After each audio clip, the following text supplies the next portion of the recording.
Mike, I guess the other one that's pretty dear to my heart in some respects is, having broken my neck, what do you do when you come across somebody who's not breathing, right? Because we're always taught, be careful of neck injuries, be careful of head injuries.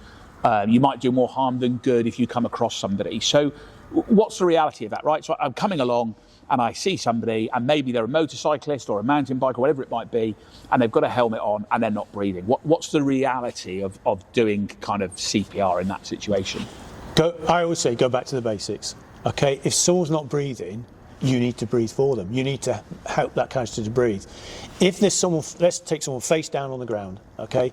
They're not going to be breathing face into the ground, so you need to turn them over. If they don't breathe, they're going to die. You've got to move them. It's life over limb. Yes, they may have an injury, but they're going to die if you don't give them CPR. You can't do CPR with them face down. It's the very same principle for a motorcyclist. The motorcyclist had an accident, he's got his helmet on. Right? When we teach CPR, we teach, if we're doing a motorcycle sort of CPR course, we will say to them, look, check the helmet, see if there's any breath. If they're not breathing, their chest is not going up and down, you need to do CPR. You can't give someone breath through a helmet. So don't get embroiled in this, do I touch them, don't I touch them?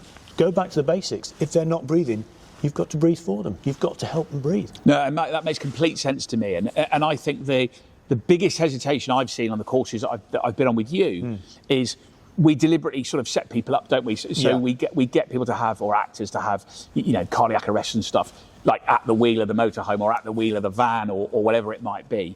And the area of biggest hesitation I see is people are so used to seeing resusciani in the middle of a classroom that actually when the person having a heart attack is sitting at the wheel of a vehicle or maybe upside down or fallen off something, they just don't move fast enough. So what you're saying is, if we're comfortable or confident that person's not breathing, then we've got to get them into a position that we can do CPR in, and we'll be as careful as we can, but ultimately that is more important than anything else that might happen.